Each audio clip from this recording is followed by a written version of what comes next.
The story begins with the United States announcing a major new security initiative in the Caribbean and across parts of Latin America. According to Washington, the purpose of this deployment is to combat so-called narco-terrorism, a term that U.S. defense officials have increasingly used to describe drug trafficking organizations they argue operate with territorial influence and significant firepower. In this new phase, the United States has confirmed the deployment of the USS Gerald R. aircraft carrier strike group, one of the most advanced naval assets in the world, accompanied by its carrier air wing, guided missile destroyers, support vessels, and intelligence capabilities. The decision marks a notable escalation of U.S. military posture in the region and has triggered intense political reactions, especially from Venezuela. The Pentagon states that the operation is framed under the goal of dismantling transnational criminal networks that move narcotics through maritime corridors stretching from the Caribbean Sea to the Pacific coastline of Latin America. Spokespersons described the mission as an evolution of anti-trafficking efforts that have existed for decades, but with upgraded capacity, technology, and rules of engagement. Pentagon spokesperson Sean Parnell declared that the deployment is in direct support of the president's directive to counter narco-terrorism in defense of the homeland. U.S. officials argue that criminal groups operating in the region have grown more sophisticated, employing encrypted communications, semi-submersible vessels, and logistical networks that make interdiction more challenging. The United States has expressed its view that the presence of a carrier group will expand surveillance, interception speed, and deterrence. However, Venezuela views the development in a completely different light. According to the government of President Nicolás Maduro, the deployment is not about narcotics nor crime. Maduro has publicly stated that Washington is inventing a war in the Caribbean in order to justify pressure on Venezuela's political system and government. In several televised speeches, he has rejected U.S. accusations and described the operation as a hostile act intended to destabilize Venezuela and potentially lay the groundwork for regime change. Maduro's statements characterize the U.S. mission as an effort to militarize the region and apply geopolitical force under the pretext of counter-narcotics. They are inventing a new eternal war, Maduro said. They promised they would never get involved in another war, and they are inventing a war that we are going to prevent. His message suggests that he sees the U.S. operation as part of a long historical pattern where military deployments accompany political pressure campaigns. Venezuelan officials argue that the U.S. narrative is based on false claims. Maduro pointed out that unlike previous military interventions carried out by the United States in different parts of the world, Washington has not been able to accuse Venezuela of possessing weapons of mass destruction, nuclear weapons programs, or missile deployments aimed at foreign territories. Nobody believes what they say, he declared.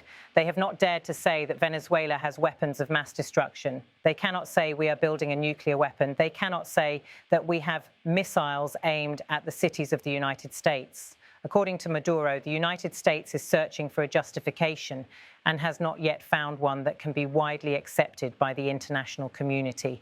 His argument, therefore, is that the U.S. is constructing a narrative that paints Venezuela as a security threat, even in the absence of tangible evidence. Meanwhile, Venezuela's defense minister, Vladimir Padrino Lopez, has described the deployment as a direct military threat not only to Venezuela, but to the broader region. He has stated that the presence of the U.S. carrier group is an action that could destabilize relations among Latin American nations and increase tension in maritime territories.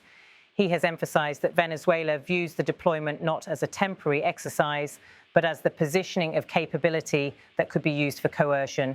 Speaking publicly, Padrino said that North American imperialism, in his words, is threatening Venezuela with invented justifications and a fabricated narrative that no one believes.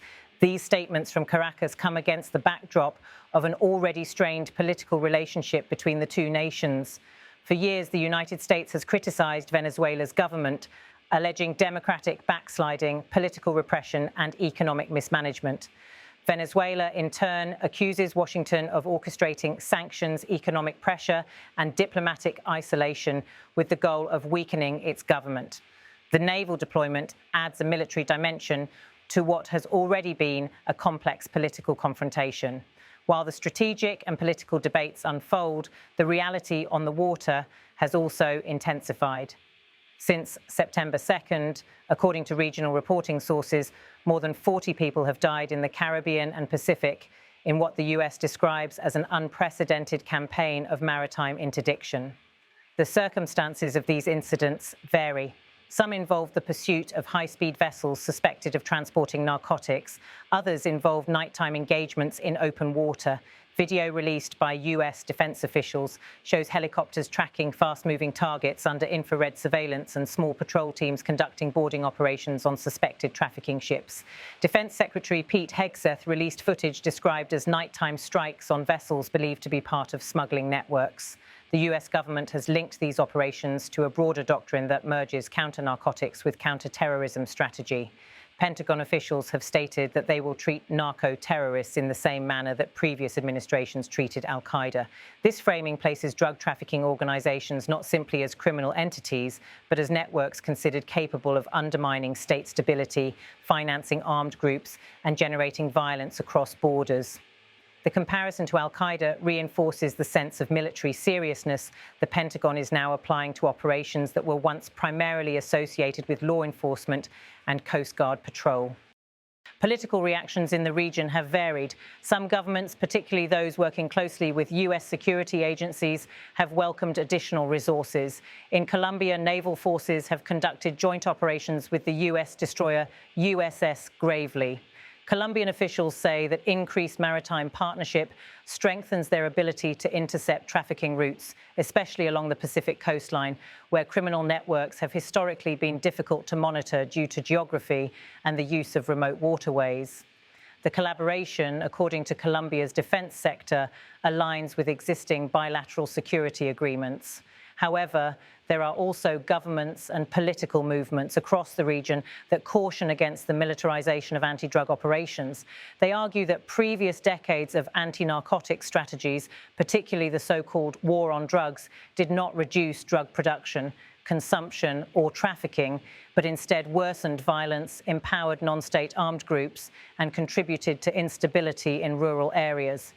Critics of the US deployment contend that a military approach fails to address the economic and social dynamics that sustain the drug trade. They point out that demand for narcotics remains high, especially in the United States and Europe, and that as long as demand exists, supply chains will continue adapting. The debate also touches on sovereignty. Venezuela insists that the presence of US military hardware near its maritime borders represents a violation of regional autonomy. The Venezuelan government maintains that any security challenges in the region should be addressed through Latin American institutions, not through unilateral US decisions. Venezuelan officials accuse Washington of bypassing diplomatic channels and acting without regional consensus. The geopolitical context amplifies these concerns. Venezuela maintains political and military cooperation with countries such as Russia, Iran, and China. Although none of these nations have responded publicly to the US deployment in ways suggesting direct military involvement, analysts observe that the presence of a US carrier group near Venezuelan territory sends a clear strategic signal. It demonstrates that the United States is willing to project force in the Western Hemisphere in ways that align with broader US national security priorities. On the ground, the Venezuelan military has conducted readiness activities. Defense officials in Caracas have emphasized national sovereignty and have stated that Venezuelan forces are prepared to respond to provocations. Public broadcasts show troops conducting patrols, aircraft conducting overflights, and naval units operating in coastal waters. The messaging is intended to communicate preparedness without signaling escalation. From the US perspective, officials argue that the deployment is not aimed at confrontation with any state. They maintain that the target is criminal networks and the financial flows associated with them. However, the scale of the deployment raises questions about proportionality, purpose, and what potential scenarios could unfold if maritime encounters escalate. The presence of an aircraft carrier carries not only surveillance and deterrence value, but also the capability for offensive operations should conditions deteriorate. As these dynamics continue, the situation remains fluid. Diplomatic conversations are ongoing, though limited. The Organization of American States has monitored rising tensions, but has not issued a unified regional statement. Some governments emphasize caution, urging that maritime patrol operations avoid incidents that could trigger unintended escalation. For the people living in the region, fishermen, coastal communities and maritime workers, militarization introduces unpredictability to daily life. Shipping routes, surveillance patterns and maritime traffic controls change when naval forces operate nearby. What the coming months will bring remains uncertain. If the US maintains its deployment for an extended period, the region may enter a new stage of military normalization in Caribbean waters. If diplomatic avenues expand, tension could reduce. If mistrust deepens, the risk of confrontation grows. For now, the story continues over waters defined by both geography and history, waters that have seen commerce, migration, conflict and competition across generations. And in this moment, those waters have once again become the center of strategic attention, national pride, global policy and contested narratives.